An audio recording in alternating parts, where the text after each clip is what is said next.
사랑해 주님 감사합니다. 이 시간 주님 앞에 나와 예배드립니다. 우리 예배를 받아주시고 우리와 함께하여 주시옵소서. 감사합니다. 이 모든 말씀 예수님의 이름으로 기도드렸습니다. 아멘.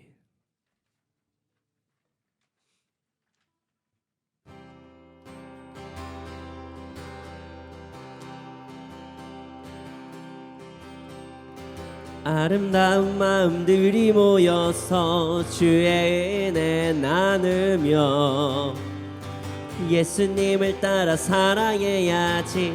우리 서로 사랑해. 하나님이 가르쳐준 한 가지, 내 이웃을 내 몸과 같이. 미움 다툼 시기 질투 버리고 우리 서로 사랑해. 이 다음에 예수님을 만나면 우리 뭐라 말할까? 그때에는 부끄러움 없어야지. 우리 서로 사랑해. 하나님이 가르쳐준 한 가지, 내 이웃을 내 몸과 같이. 미움 다툼 시기 질투 버리고 우리 서로 사랑해.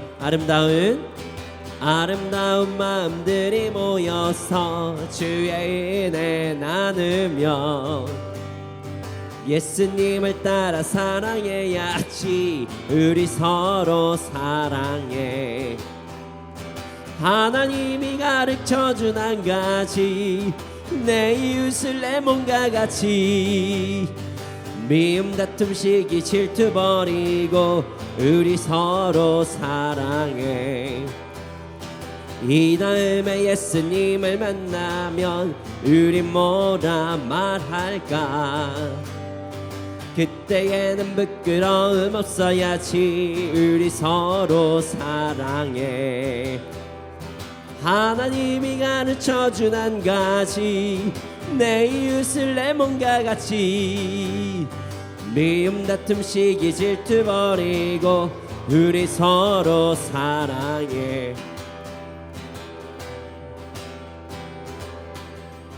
산과 시내와 붉은 노을과 땅의 모든 것 주 다스리네. 내 안에 갈망 유일한 소망, 주님 날 다스리는 것. 주 오셔서 통치하소서. 헛된 나의 꿈 어둠 거두사 내 모든 것 다 드리리. 오셔서 다스리소서. 생각을 넘어 모든 말보다 나의 생활이 말하게 하소서. 세상 그 어떤 것보다 소중한 내 주님 날 이끄심이. 주 오셔서 통치하소서. 헛된 나의 꿈 어둠 거두사 내 모든 것 다 드리리. 오셔서 다스리소서.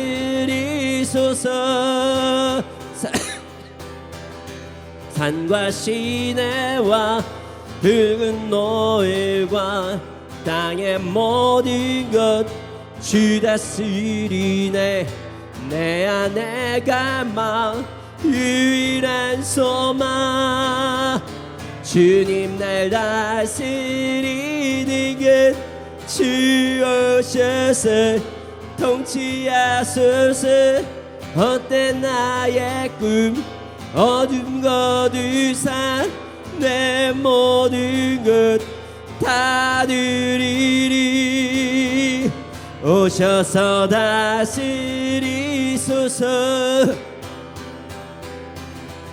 생각을 넘어 모든 말보다 나의 생활이 말하게 하소서. 세상 그 어떤 것보다 소중한 내 주님 날 이끄심을 주오셔서 통치하소서. 헛된 나의 꿈 어둠 거두사 내 모든 것 다 드리리. 오셔서 다스리소서. 주오셔서 주오셔서 통치하소서. 헛된 나의 꿈 어둠 거두사 내 모든 것 다 드리리. 오셔서 다스리소서. 산과 시내와 굵은 노을과 주 다스리네. 내 안에 갈망 유일한 소망 주님 날 다스리는 것 주오셔서 통치하소서. 헛된 나의 꿈 어둠 거두사 내 모든 것 다 드리리. 오셔서 다스리소서. 생각을 넘어 모든 말보다 나의 생활이 말하게 하소서. 세상 그 어떤 것보다 소중한 내 주님 날 이끄심을 주오셔서 통치하소서. 헛된 나의 꿈 어둠 거두사 내 모든 것 다 드리리. 오셔서 다스리소서. 주오셔서 통치하소서.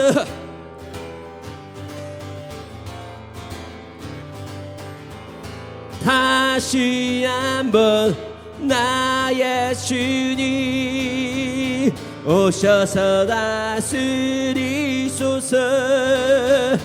오셔서 다스리소서. 오셔서 다스리소서.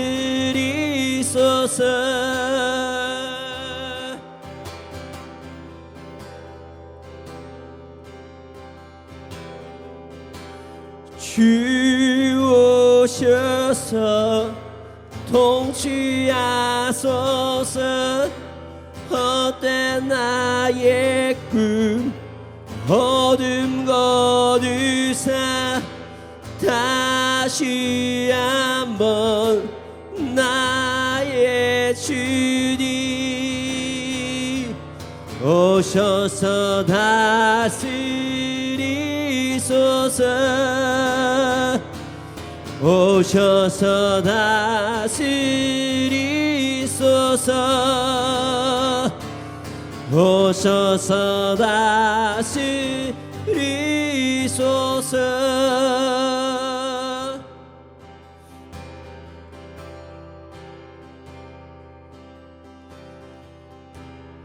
항상 진실케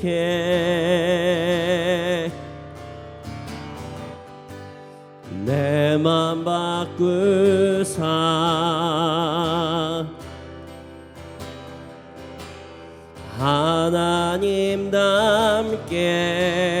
하나님답게 하여 주소서. 항상 진실케 항상 진실케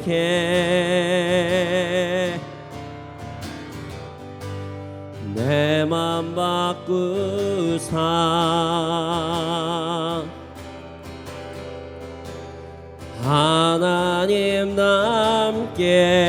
하나님답게 하여 주소서.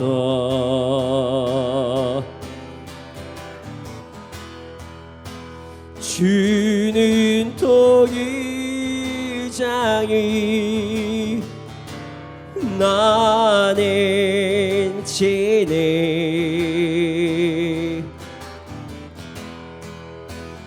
날 믿으소서 기도하오니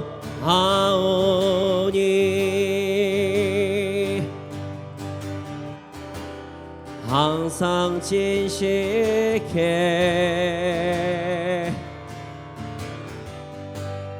내 맘 바꾸사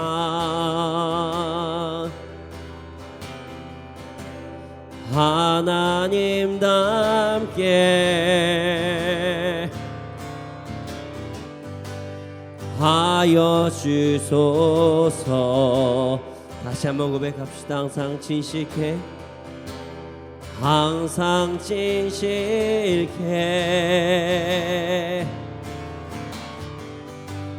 내 맘 바꾸사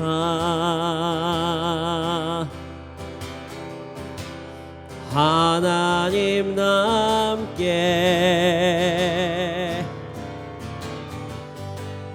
하여 주소서.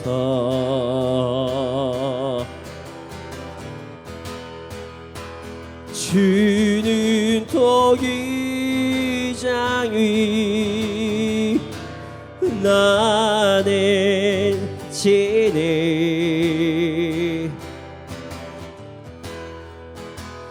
날 믿으소서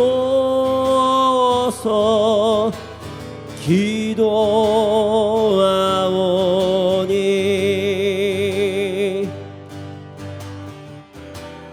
항상 진실케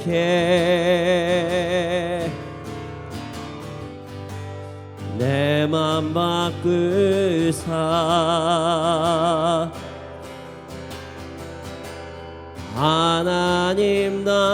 하나님답게 하여 주소서. 다시 한번 고백하겠습니다. 항상 진실케 항상 진실케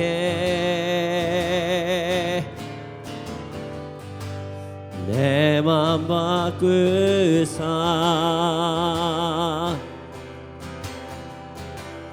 하나님답게 하여 주소서.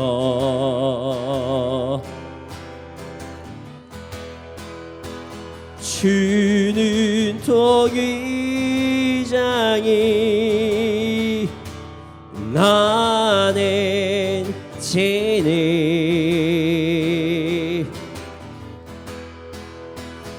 날 믿으소서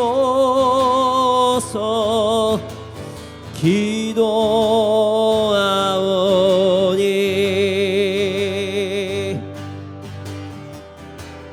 항상 진실케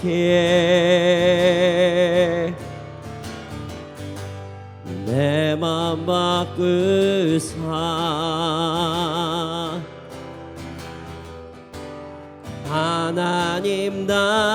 하나님답게 하여 주소서. 이 시간께 기도하겠습니다. 우리가 삶을 살아가다 보면은 이것이 옳고 정말 진실되게 살아가야지라고 마음은 먹지만 우리가 진실되게 나아가면은 누군가가 나를 약하게 볼 것이야. 내가 진실되게 나아가면 내가 속을 수도 있어. 뭐 이런 마음으로 인해 교회 안에서도 세상 가운데서도 어디에서도 진실되지 못하게 삶을 살아갈 때가 많이 있습니다. 우리가 이 시간 기도할 것은 주님, 우리가 항상 진실된 마음으로 삶을 살아갈 수 있도록 하여 주시옵소서. 하나님을 온전히 경외하며 진실한 마음을 가지고 살아가는 삶을 살아감으로써 이 땅에서도 더욱더 세상의 기준이 아닌 하나님께 주신 그 기준으로 살아갈 수 있도록 하여 주시옵소서. 함께 이 기도 제목을 가지고 기도 드리시겠습니다.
주의 신을 내가 떠나 어디로 피하리까?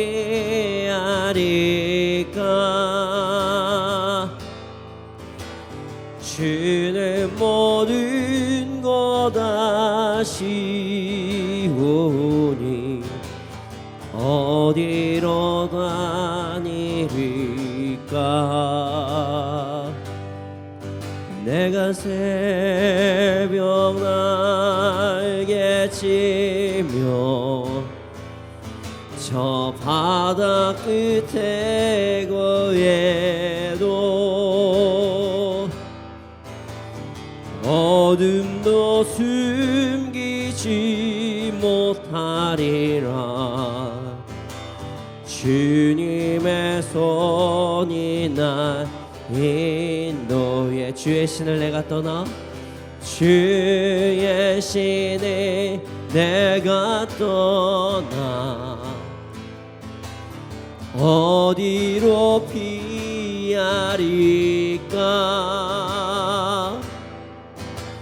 주는 모든 것 아시오니 어디로 다니리까? 내가 새벽 날개치며 저 바다 끝에 거해도 어둠도 숨기지 못하리라. 주님의 손이 날 인도해. 주님은 내 모든 것을 지으신 분이시니 주님의 위대하심을 내가 고백하리라.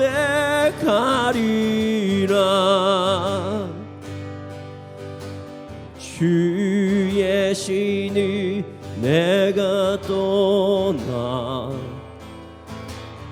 어디로 피하리까? 주는 모든 것 아시오니 어디로 다니리까? 내가 새벽 날개치며 저 바다 끝에 거해도 어둠도 숨기지 못하리라. 주님의 손이 날 인도해.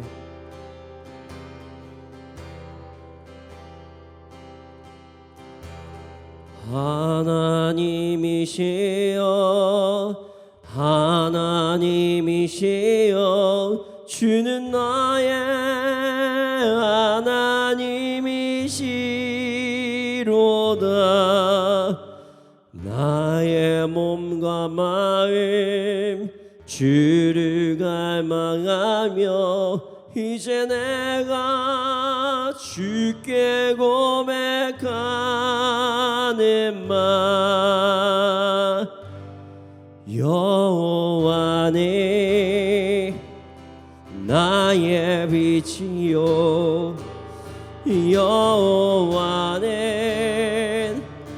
나의 구원이시니 내가 누구를 두려워하리요. 여호와는 생명의 피난처시니 주의 인자가 생명보다 나임이로 내 입술이 여호와를 찬양하리.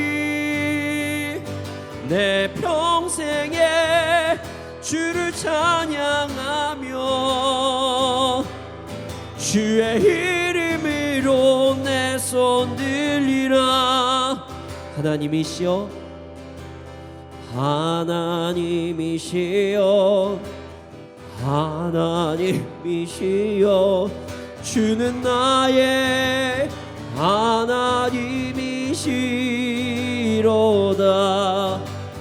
나의 몸과 마에 주를 갈망하며 이제 내가 주께 고백하는 말 여호와는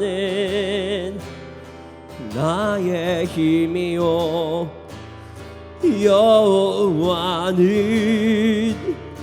나의 구원이시니 내가 누구를 두려워하리요.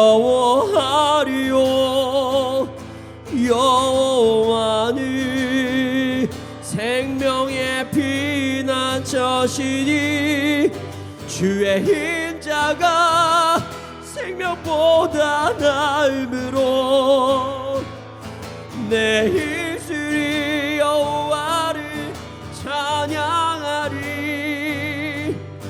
내 평생에 주를 찬양하며 주의 이름으로 내 손 들리라. 주의 인자가 생명보다 나음으로 내 입술이 여호와를 찬양하네. 내 평생에 주를 찬양하며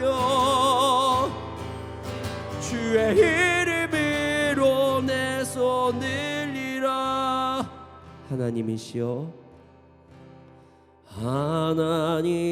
하나님이시여 하나님이시여 주는 나의 하나님이시로다. 나의 몸과 마음 주를 갈망하며 이제 내가 주께 고백하는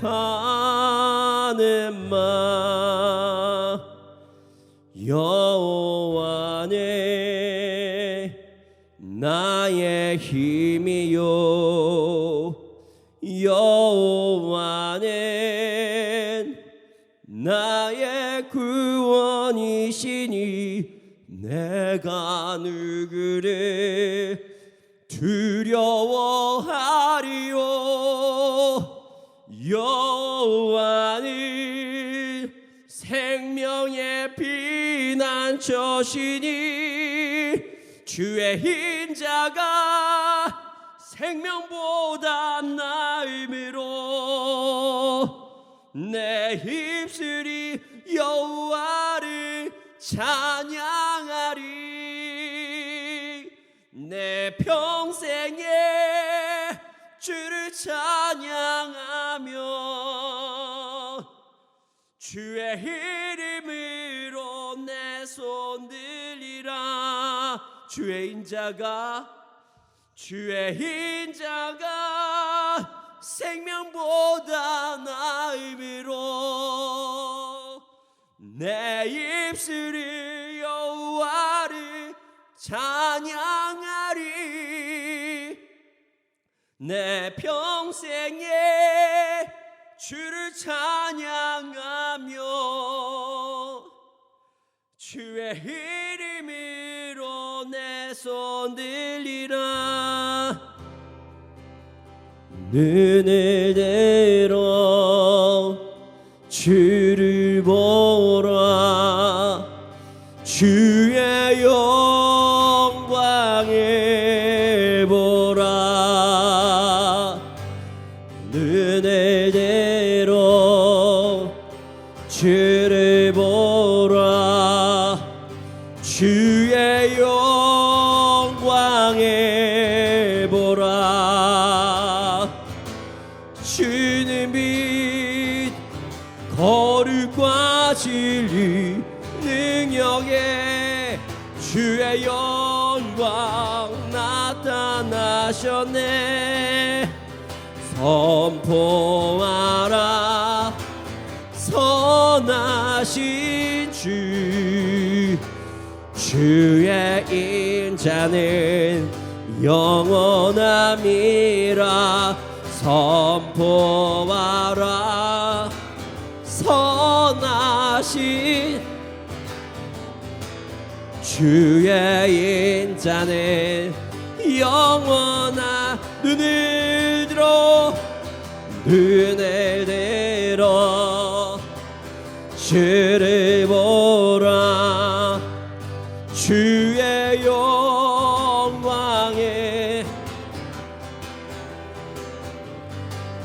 눈을 들어 주를 보라. 주의 영광에 보라. 주는 빛 거룩과 진리 능력에 주의 영광 나타나셨네. 선포하라 선하신 주, 주의 인자는 영원함이라. 선포하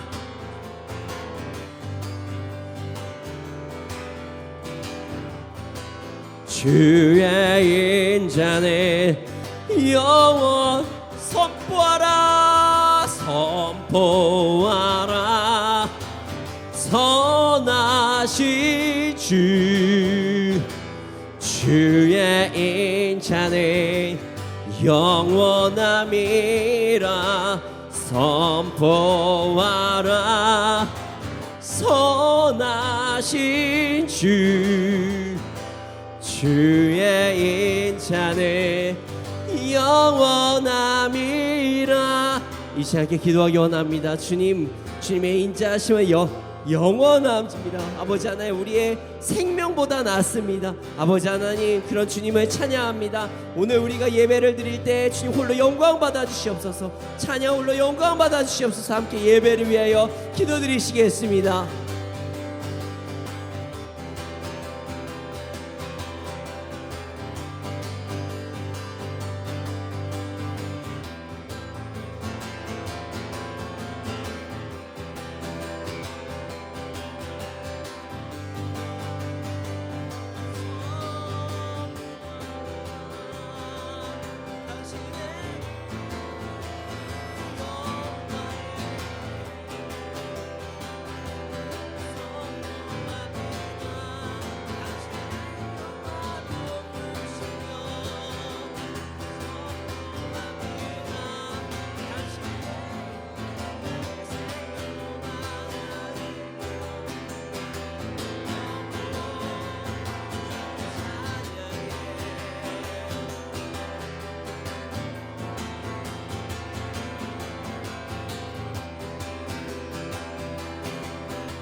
사랑해 주님 감사합니다. 저희들이 모여서 이 시간 함께 주님을 찬양할 수 있도록 하시면 감사합니다. 주님 영광 받아 주시옵소서. 홀로 영광 받아 주시옵소서. 주님 말씀 시간입니다. 말씀을 통해서 우리의 삶 변화되게 해주시고 인도해 주시옵소서. 감사합니다. 주님 경배합니다. 이 모든 말씀 예수님의 이름으로 기도드렸습니다. 아멘.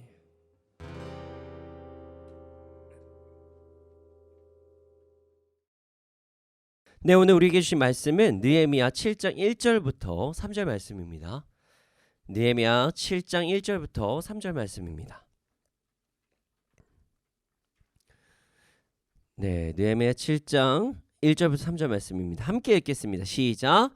성벽이 건축됨에 문짝을 달고 문지기와 노래하는 자들과 레위 사람들을 세운 후에 내 아우 하나니와 영문의 관원 하나냐가 함께 예루살렘을 다스리게 하였는데 하나냐는 충성스러운 사람이요 하나님을 경외함이 무리 중에서 뛰어난 자라. 내가 그들에게 이르기를 해가 높이 뜨기 전에는 예루살렘 성문을 열지 말고 아직 파수할 때에 곧 문을 닫고 빗장을 지르며 또 예루살렘 주민이 각각 자기가 지키는 곳에서 파수하되 자기 집 맞은편을 지키게 하라 하였노니. 아멘. 저는 여러 가지 사역을 하고 있습니다. 저희 MIT 미니스트리에서는 여러 가지 사역을 감당하고 있어요. 그 중에서 하고 있는 사역 중에서 하나가 상담 사역인데요. 상담 사역. 상담을 할 때 많은 경우 제가 들어드리는 역할을 많이 하긴 하지만 어떤 상황에 대해서 질문을 하시면 그것에 대해 제가 답변을 해야 되는 상황을 이제 마주할 때가 있습니다. 여러 가지 질문을 제가 참 많이 받았는데요. 그동안 정말 수천 가지는 더 받았었던 것 같아요. 근데 그 중에서 정말 많이 받는 질문이 있어요. 네. 이 질문은 정말 1000번 중에 500번 이상은 받은 질문 같아요. 이런 부분입니다. 목사님, 이 사람인가요? 목사님, 저 사람인가요? 목사님이 이런 사람과 함께 일을 하면 어떤 일이 발생할까요? 제가 주의해야 할 점은 무엇일까요? 네, 사업을 하시는 분들이 저에게 이런 질문을 하십니다. 사업을 할 때 좋은 사람과 함께 하는 것이 중요하기 때문입니다.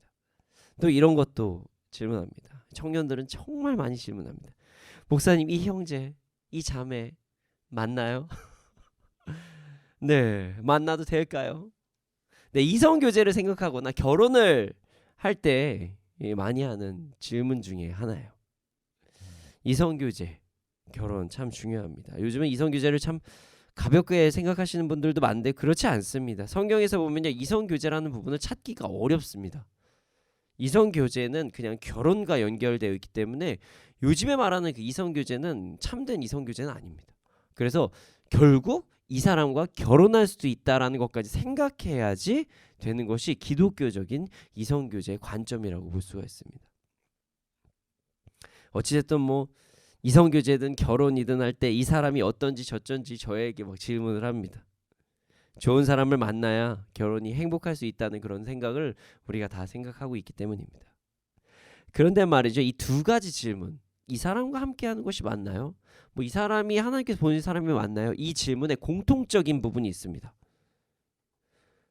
좋은 사람인가요? 이 사람 참 좋은 사람인가요? 이 사람은 함께하기에 좋은 사람인가요? 라는 질문입니다. 하나님께 창조하신 모든 분들은 다 좋은 분들이죠. 모두가, 여러분들 여기 계신 분들도 다 좋은 분들이십니다. 모두 다 좋은 분들인 걸 알지만 그래도 오늘 말씀을 통해서 좋은 동역자의 기준을 알아볼 수 있는 시간이 될 것 같습니다. 말씀을 통해서 좋은 동역자의 기준을 함께 알아가는 시간이 되기를 소원합니다. 자, 1, 2절 말씀을 함께 읽어보겠습니다. 1, 2절입니다. 함께 읽겠습니다. 시작. 성벽이 건축됨에 문짝을 달고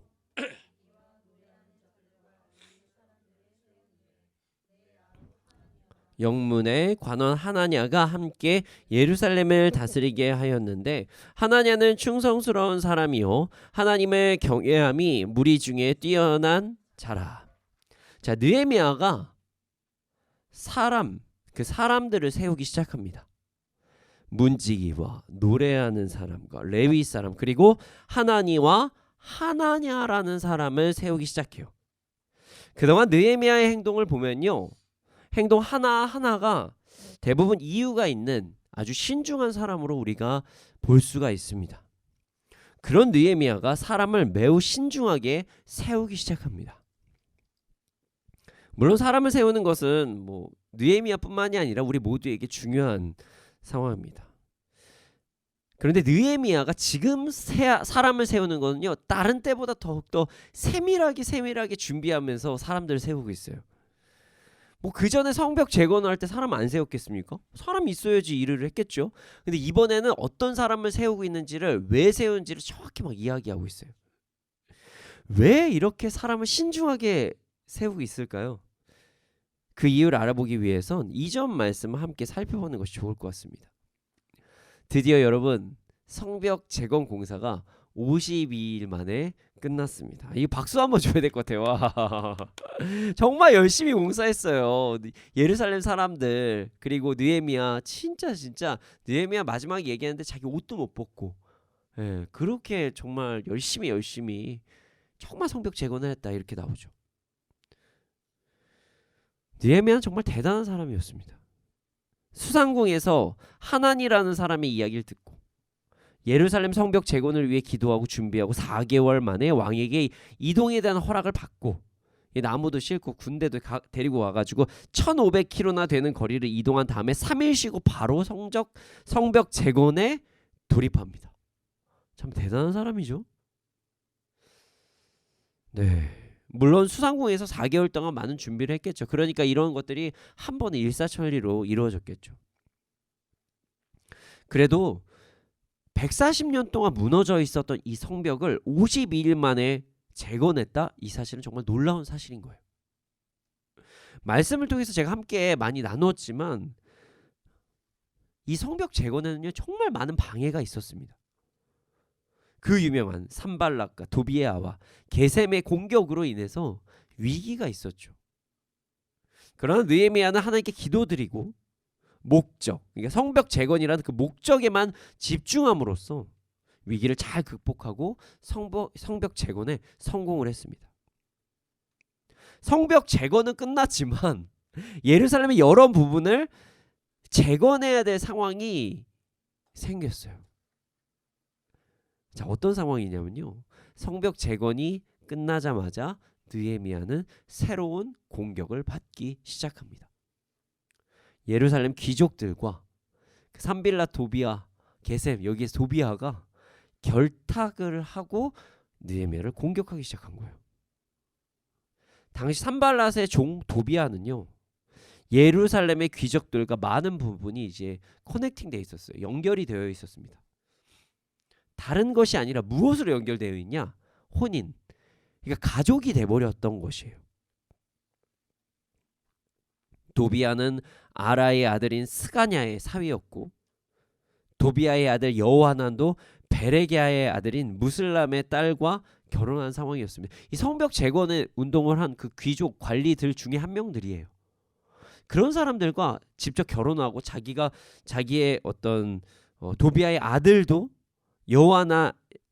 도비아의 아들 여호하난도 베레기야의 아들인 무슬람의 딸과 결혼을 했어요.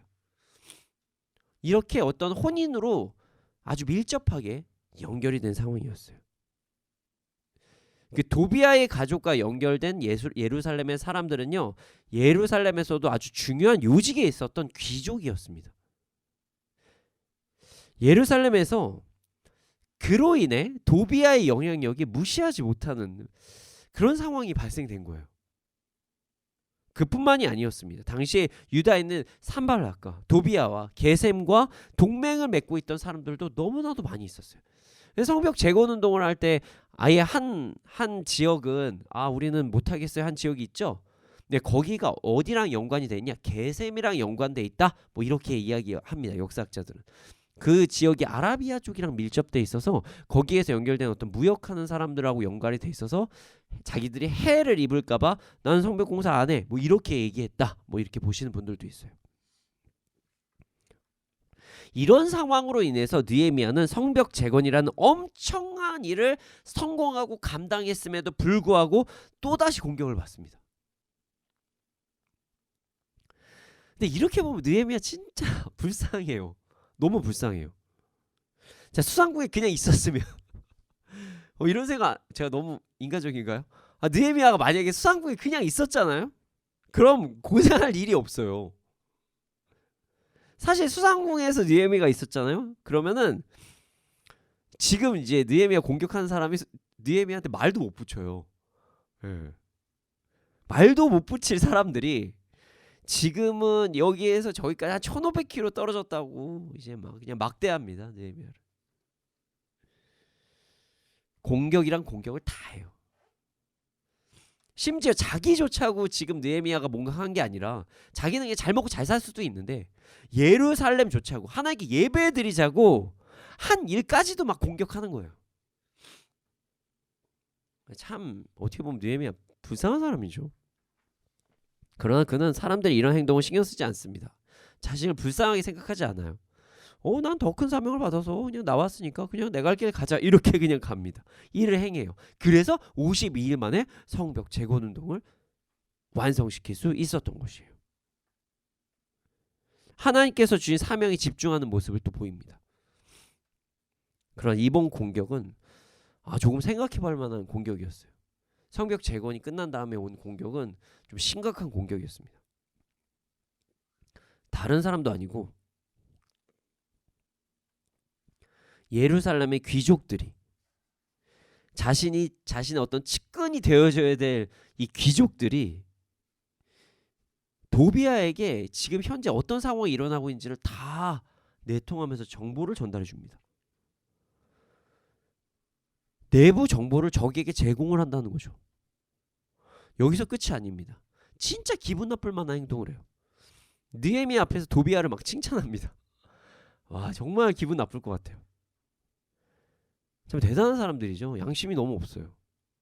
지금 느헤미야는 아닥사스다의 명을 받은 유대 총독입니다. 아주 높은 권위를 갖고 있는 사람이에요. 지금 뭐 옆에서 같이 성벽 재건하는데 흙먼지 묻히고 있긴 하지만 이 사람 대단한 사람이거든요. 그런 사람한테 이런 행동을 하는 거 참 너무하죠. 무례해요. 그뿐입니까? 이 사람은 바사제국의 비서실장이에요. 엄청난 사람인데 하나님께서 주신 사명을 감당하는 그런 사람인데, 그런데 이 사람들은 예루살렘을 조롱하고 비웃고 성벽 재건 운동을 하는 그 느헤미야를 죽이려고 했었던 그 도비아를 느헤미야 앞에서 막 칭찬을 합니다. 느헤미야가 참 힘이 빠질 만한 상황이죠.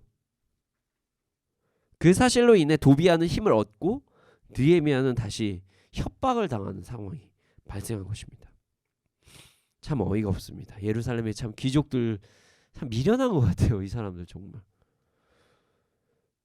도비아와 함께하는 유대 사람들도 참 너무한 것 같아요. 느헤미야가 봐주니까 느헤미야를 진짜 가볍게 여깁니다. 하나님께서 하지 말라고 하신 이방 사람들과 결혼해서 같은 편으로 또 공격을 해요. 여러분, 가까이 있는 사람들한테 잘해야 됩니다. 더 잘해야 돼요. 여러분의 가까이 있는 사람은 가볍게 생각하면서 도비아가 가까이 있는 사람을 공격할 수 있어요. 여러분이 가까이 있는 사람들을 공격하면, 그 사람을 무시하면 다른 사람도 그 사람을 무시할 수 있다는 것을 절대로 잊지 말아야 돼요. 그러니 내가 가까이 있는 사람, 주 안에서 같은 사명을 가지고 있는 동역자들, 자신의 리더를 더욱 존중하는 마음을 가지고 나아가야 됩니다.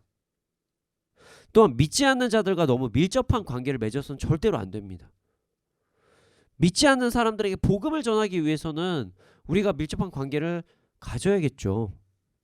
어느 정도 친분을 가지고 있는 것은 좋습니다. 나쁜 것이 아니에요.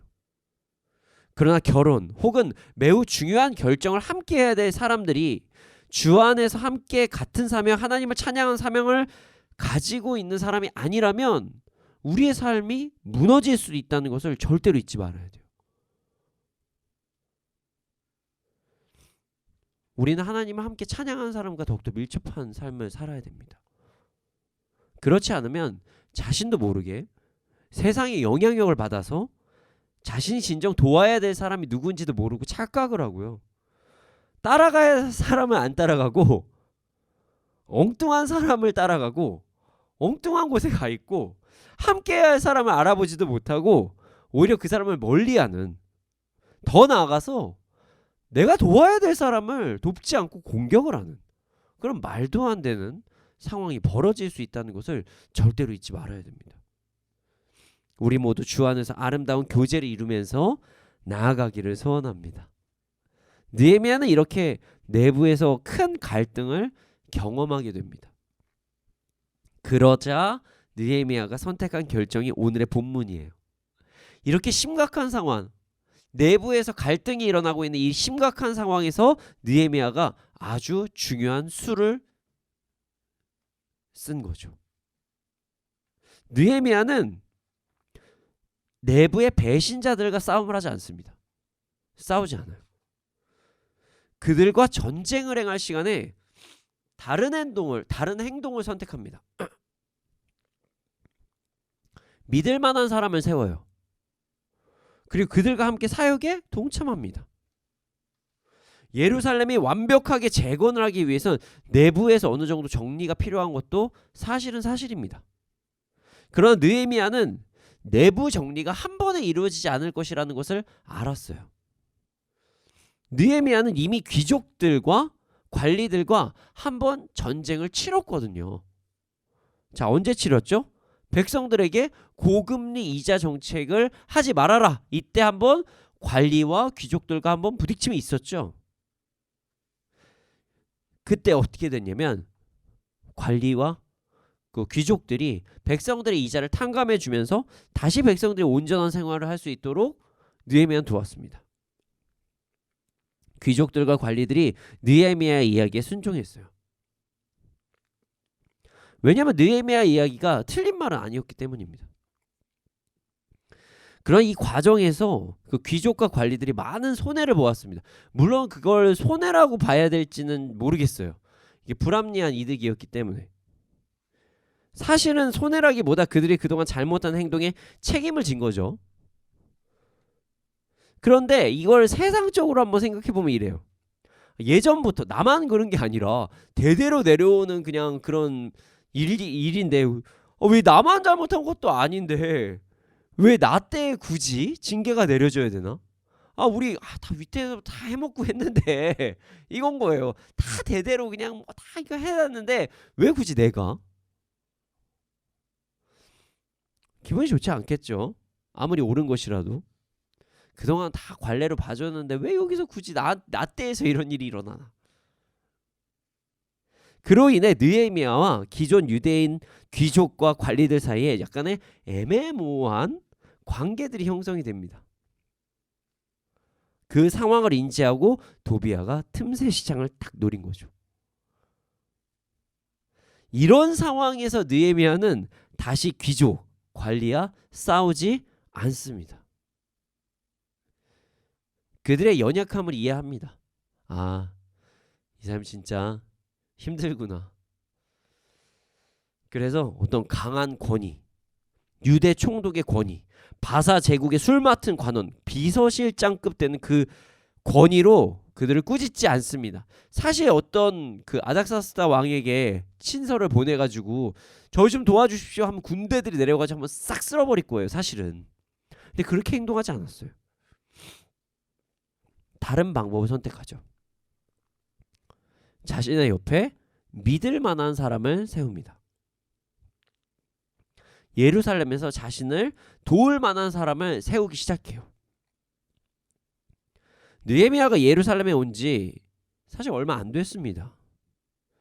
느헤미야가 군대를 동원해서 오긴 했지만 자기의 최측근들이 있기는 있었어요. 그 수상궁에서부터 따라오던. 그러나 예루살렘과 유대에서 느헤미야의 동역자들은 거의 많지 않았어요. 심지어 귀족들과 관리들에게 이자를 탐강해 주라는 정책으로 인해서 이게 고위직과의 어떤 관계도 좀 애매해졌거든요. 그래서 느헤미야는 믿을 만한 사람을 세우기 시작합니다. 그렇게 1절, 2절 본문이 시작된 것입니다. 성벽을 다시 쌓고 문들을 제자리에 단 다음에 문지기와 노래하는 사람과 레위 사람을 세웁니다. 느헤미야는 자신이 하나님께 받은 목적에 맞게 사람을 세우기 시작합니다. 느헤미야가 성벽 재건을 한 가장 중요한 목적은요, 예배의 온전한 회복이었습니다.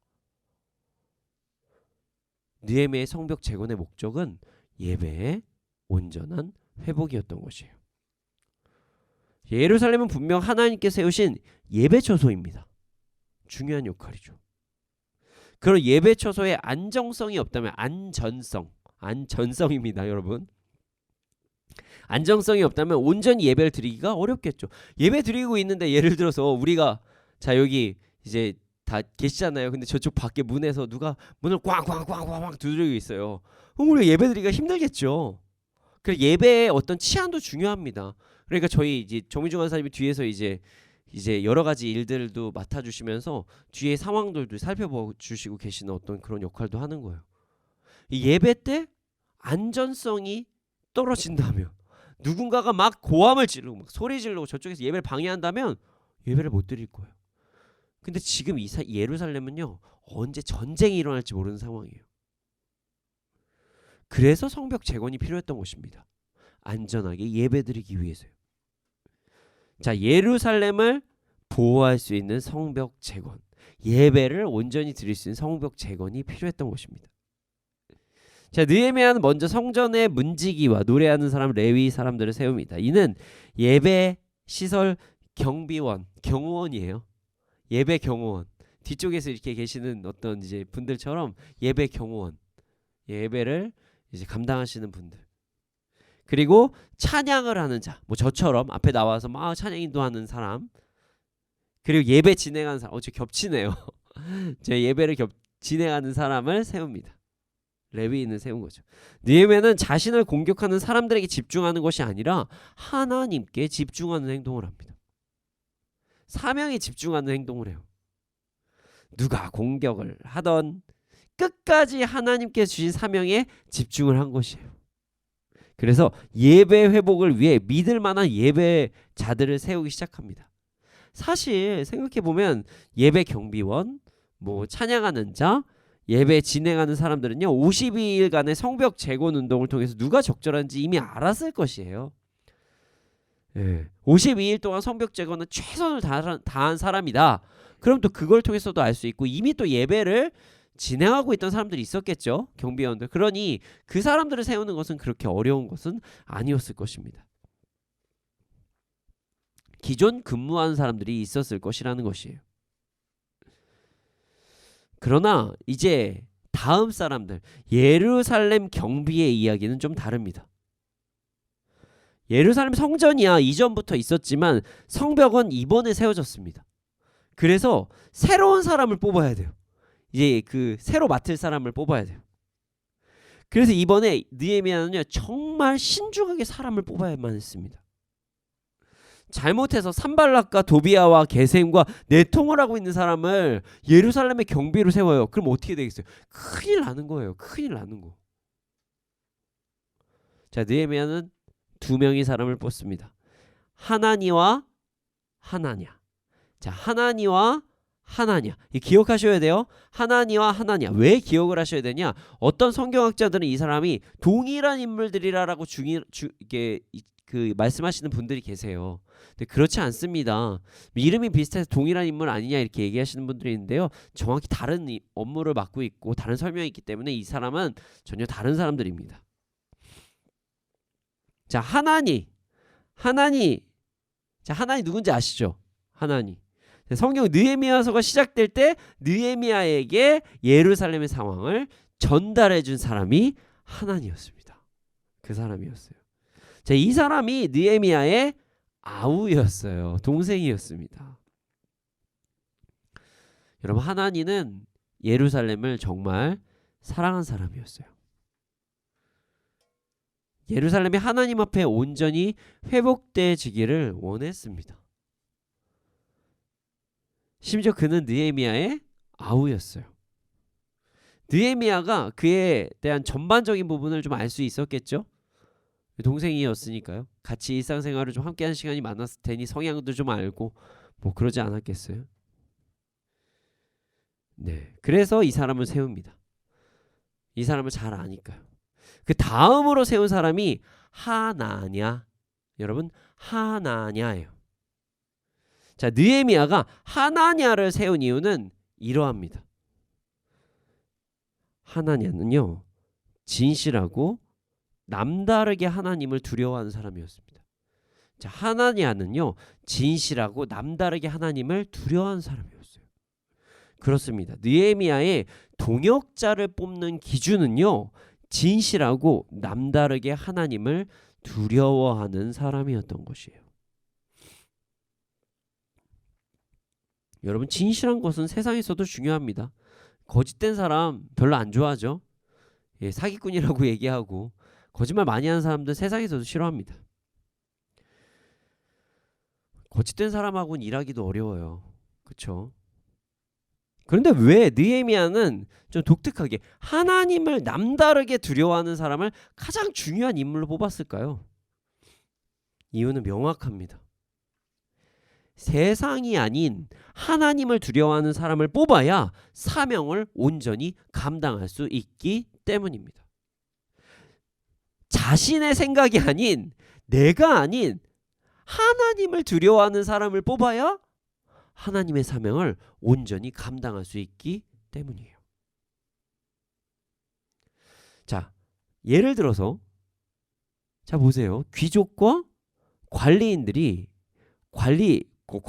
관리들이 고위 관직자가 하나님을 두려워했다면 느헤미야 앞에서 도비아의 칭찬을 했을까요? 절대 할 수 없습니다. 예루살렘 성벽 재건을 방해한 사람을 칭찬을 한다. 말도 안 되는 행동이죠. 이들은 하나님보다 자신의 가족, 자신의 사회적 위치를 더 두려워했던 것이에요. 하나님 기준에서는요, 누가 봐도 도비아는 잘못된 선택을 한 사람이에요. 그렇다면 그 사람이 잘못에 대해서 꾸짖었어야 되죠. 당신 잘못했어. 도비야, 정신 차려. 당신이 진짜 우리의 가족이라면 그러면 안 돼. 지금 예루살렘 성벽 재건은 하나님의 뜻인데 당신 뭐 하는 거야? 우리 가족이잖아, 가족. 가족이면 도와야 되는 거 아니야? 이렇게 얘기를 했어야죠. 아니면 너는 좀 치리가 필요하다. 네가 내 사위고 네가 우리의 딸이랑 결혼하고 했지만 너는 좀 멀어져야 되겠다. 이렇게 담대하게 얘기를 했어야죠.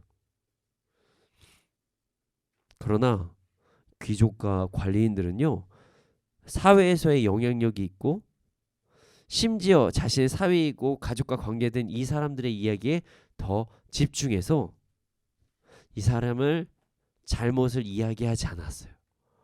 당신이 이거 잘못했어. 당신 이러면 안 돼. 이런 얘기를 하지 못했던 것이에요.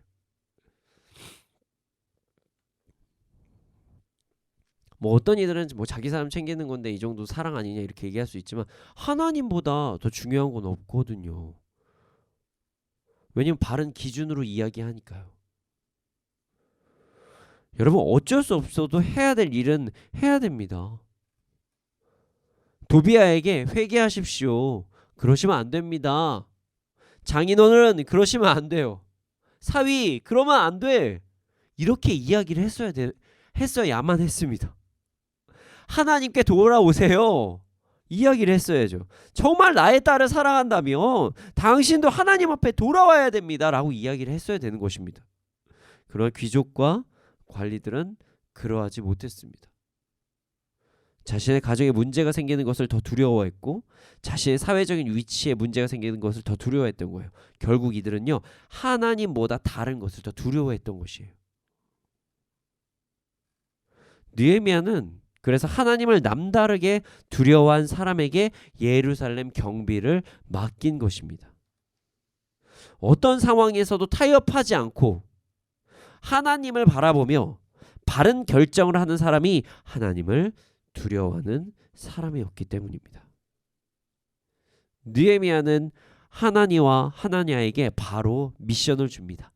자, 어떤 말씀인지 3절 함께 보겠습니다. 3절입니다. 함께 읽겠습니다. 시작. 내가 그들에게 이르기를 해가 높이 뜨기 전에는 예루살렘 성문을 열지 말고 아직 파수할 때에 곧 문을 닫고 빗장을 지르며 또 예루살렘 주민이 각각 자기가 지키는 곳에서 파수하되 자기 집 맞은편을 지키게 하라 하였노니. 해가 높이 뜨기 전에 예루살렘 성문을 열지 말고 해가 지기 전에 성문을 닫고 빗장을 걸라고 얘기합니다. 이게 무슨 말일까요? 그럼 언제 열까요?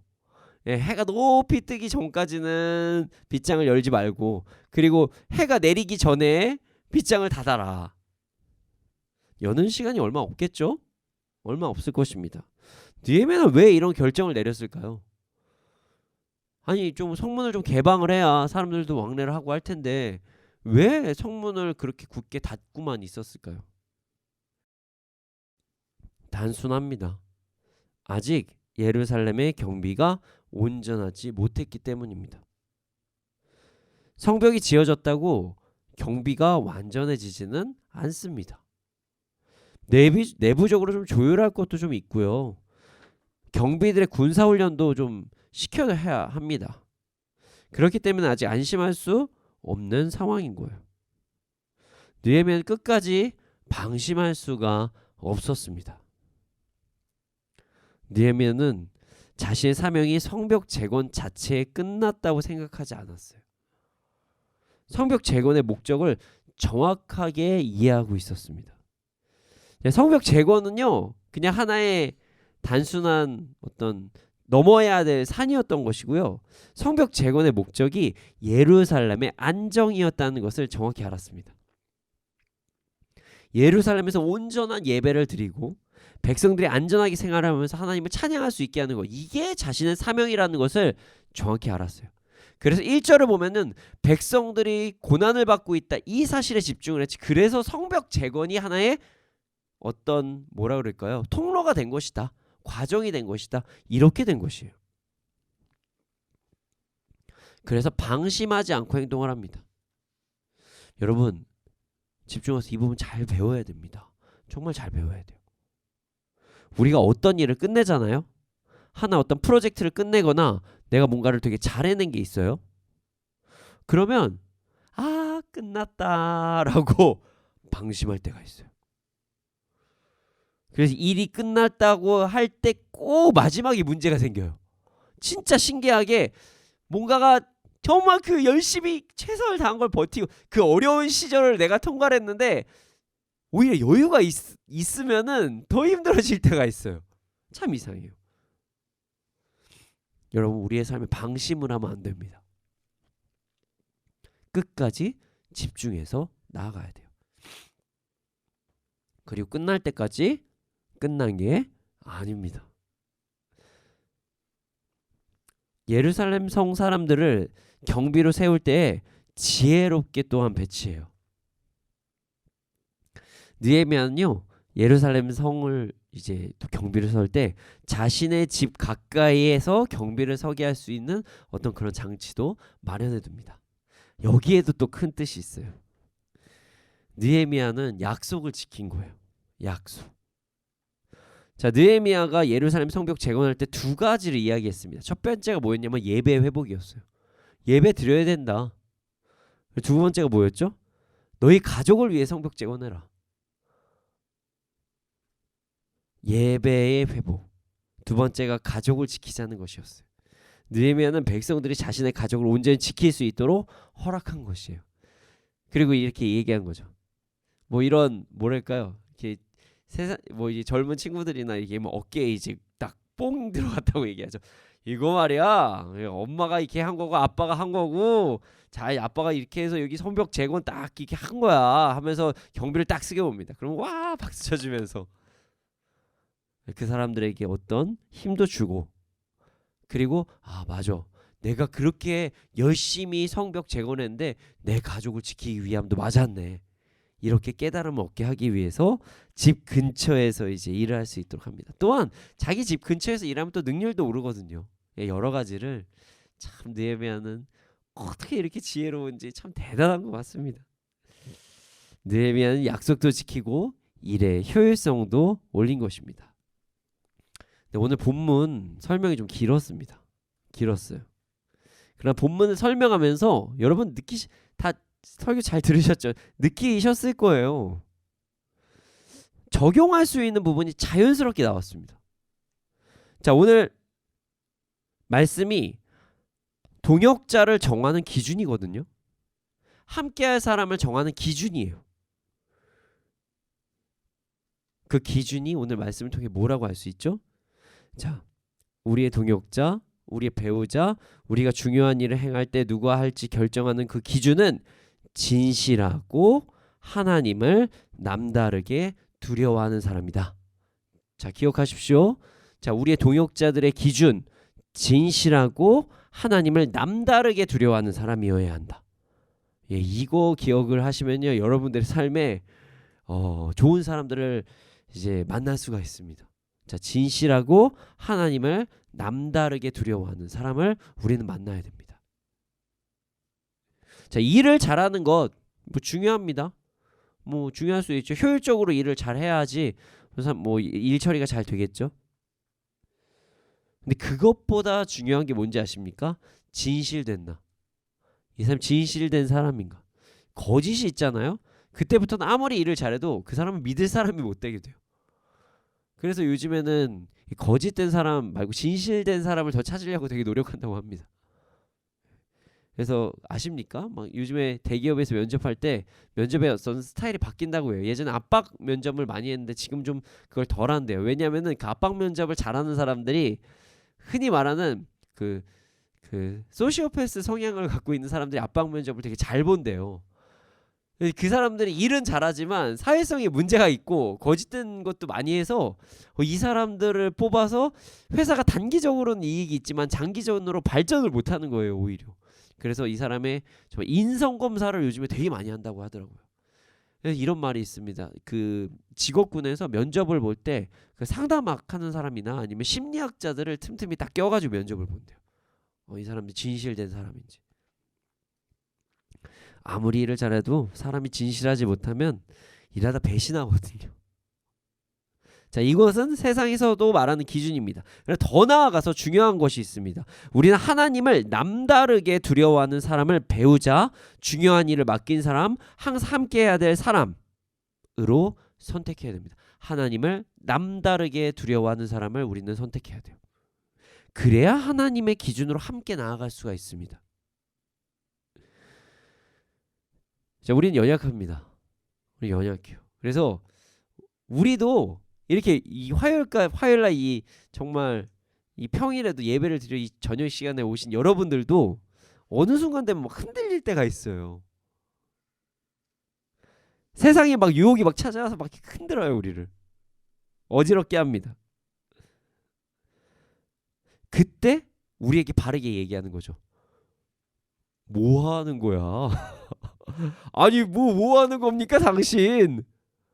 뼈 때리는 얘기라도 나에게 정말 옳은 얘기를 할 수 있는 사람이 정말 좋은 사람이잖아요. 그리고 또 하나님을 정말 두려워하는 사람은요, 어떠한 상황이 돼도 하나님께서 기뻐하실 만한 선택을 합니다. 그래서 우리는 하나님을 두려워하는 사람과 항상 함께 해야 됩니다. 여기서 끝이 아닙니다. 우리도 하나님을 두려워하면서 살아가야 됩니다. 우리도. 자, 이렇게 얘기를 하면요, 정말 많이 받는 질문이 있어요.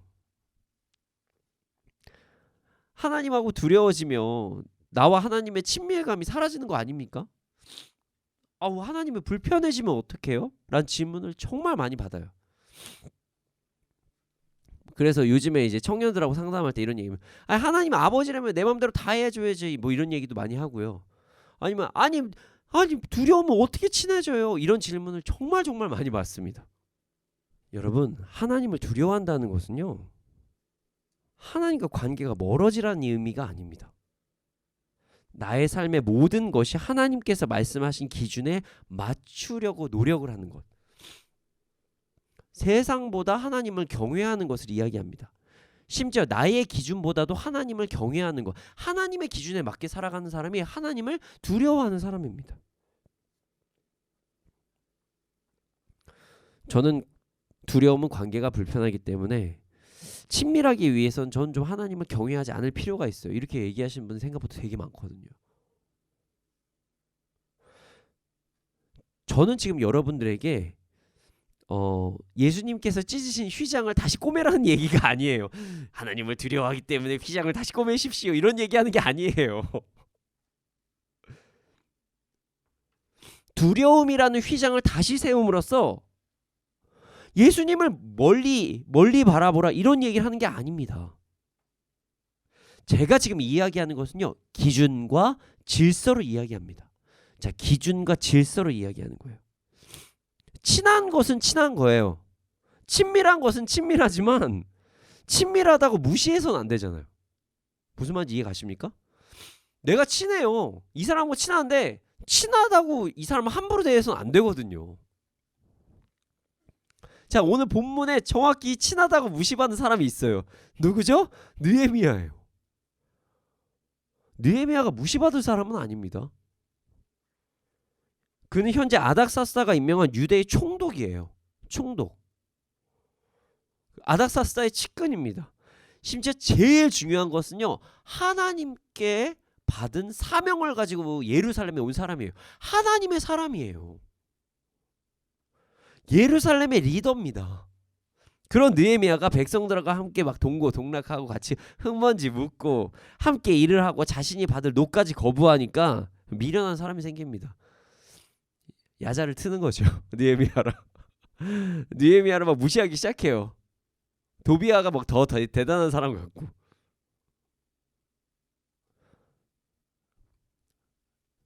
느헤미야랑 일반 백성들하고 되게 친밀함이 있었어요. 그러니까 느헤미야한테 살려주십시오, 고금리 때문에 못 살겠어요, 뭐 이런 얘기도 했죠. 함께 먹고 자고 같이 있잖아요. 오래 붙어 있잖아요. 그러면 친밀감은 당연히 생깁니다. 예, 생겨야죠. 친하면 좋죠, 자신 리더와. 그렇다고 귀족과 관리처럼 느헤미야를 무시해서는 안 된다는 거예요. 얼마나 느헤미야를 무시하면요, 도비아를 느헤미야 앞에서 칭찬을 합니다.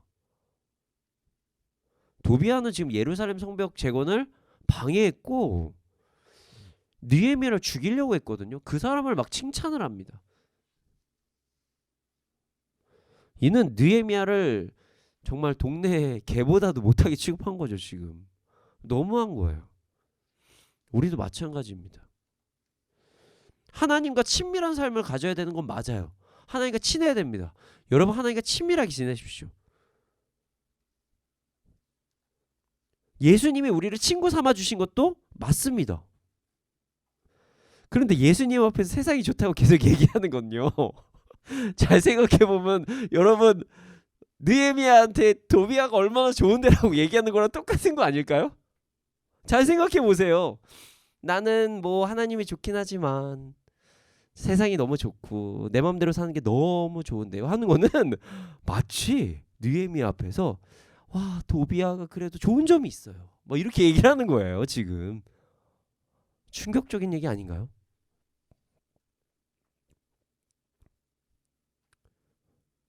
예수님 앞에서 세상이 좋다고 계속 얘기를 하고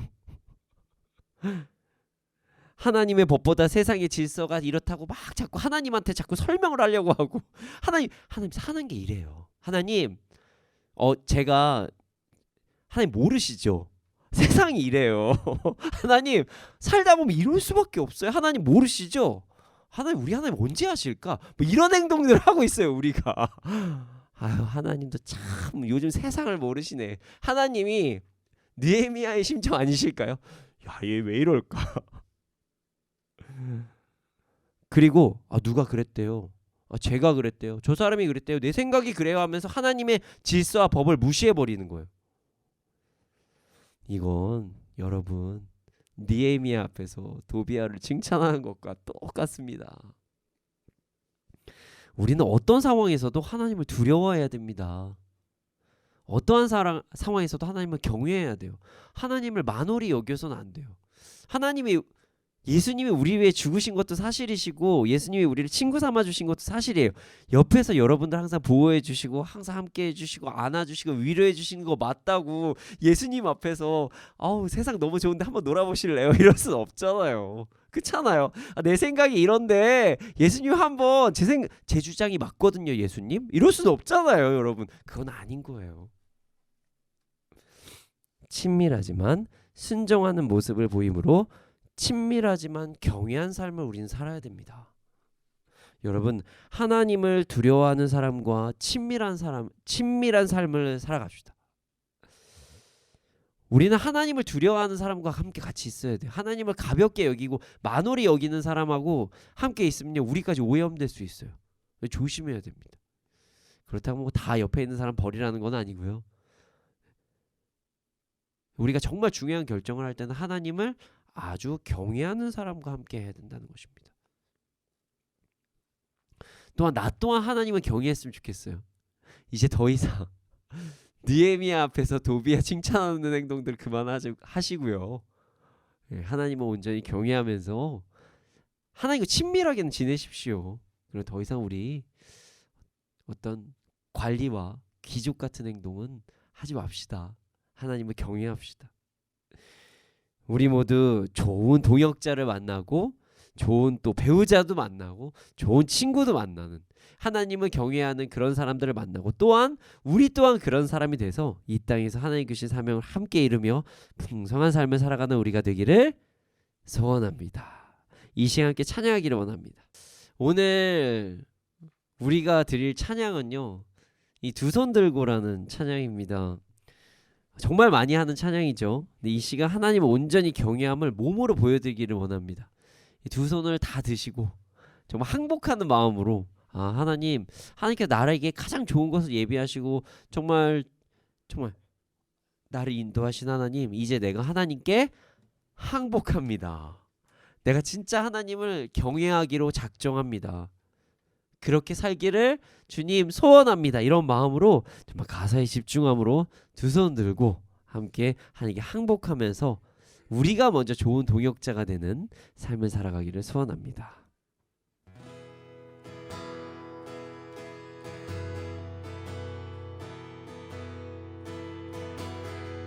두 손 들고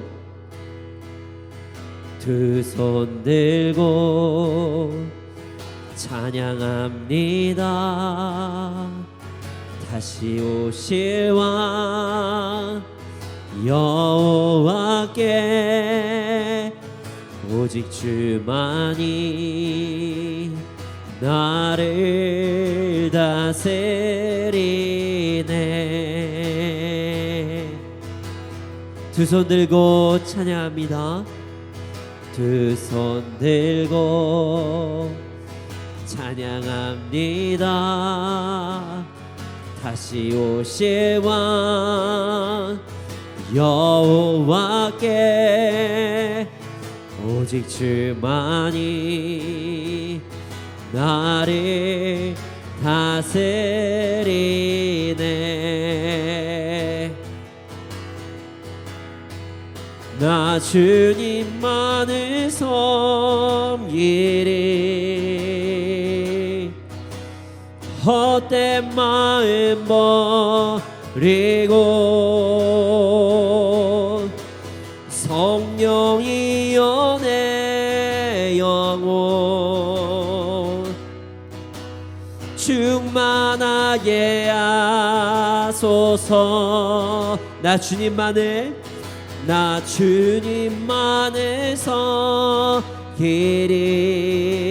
섬기리. 헛된 마음 버리고 성령이여 내 영혼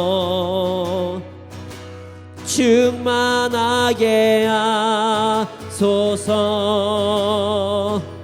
주님 앞에 내 생명 드리리라. 다시 한번 고백합시다. 두 손 들고 찬양합니다.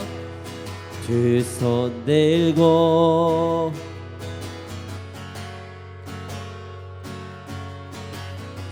오실 왕 여호와께 오직 주만이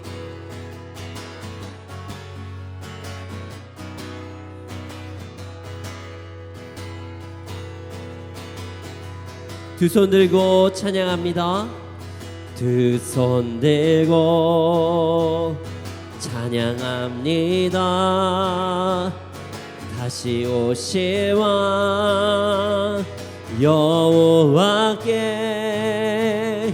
오직 주만이 나를 다스리네. 전심으로 두 손 들고 찬양합니다. 두 손 들고 찬양합니다. 다시 오실 왕 여호와께 오직 주만이 나를 다스리네. 나 주님만을 섬기리. 헛된 마음 버리고 성령이여 내 영혼 충만. 나 주님만을 섬기리. 나 주님만을 섬기리. 헛된 마음 버리고 성령이여 내 영혼 충만하게 하소서. 주님 앞에 주님 앞에 내 주님 앞에 내 생명 주님 앞에 내 생 주님 앞에 주님 앞에 내 생명 드리리라. 사랑의 주님, 우리에게 좋은 동역자들을 허락하여 주시옵소서. 하나님과 친밀한 삶을 살아가되 하나님을 경외함으로 온전히 순종하는 이들을 동역자들로 허락하여 주시옵소서. 나 또한 그런 삶을 살아감으로써 누군가에게 좋은 동역자가 될 수 있도록 하여 주시옵소서. 함께 기도드리시겠습니다.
사랑의 주님, 감사합니다. 주님, 우리에게 우리 동역자의 선택 기준에 대해서 말씀하여 주시면 너무나도 감사합니다. 진실되고 하나님을 온전히 더욱더 경외하는 사람이 우리의 동역자로서 나아가야 된다고 말씀하여 주시면 감사합니다. 또한 우리 또한 그런 삶을 살아가기를 말씀하여 주시면 감사합니다. 아버지 하나님, 그래서 하나님께서 이 땅에서 우리에게 맡겨주신 사명을 온전히 감당하고 또한 그 사명을 이뤄가면서 우리에게 더물어 주시는 그 축복들을 누리면서 이 땅을 풍성하게 살아가는 우리가 될 수 있도록 하여 주시옵소서. 감사합니다. 그렇게 될 줄로 믿습니다. 이 모든 말씀 예수님의 이름으로 기도드렸습니다. 아멘. 지금 드려진 예물이 있습니다. 예물에 쓰여진 곳곳마다 30배, 60배, 100배 열매가 일어날 수 있도록 하여 주시옵소서. 지금의 우리 구주 예수 그리스도의 은혜와 하나님의 크신 사랑과 성령님의 감화감동하신 그 역사하심이 언제나 어느 때나 진실되고 하나님을 경외함으로써 내가 먼저 좋은 동역자가 되고 또한 그런 동역자들과 함께하는 자들의 머리 위에 이 나라 이 민족 가운데 지금으로부터 영원토록 함께 있을지어다. 아멘.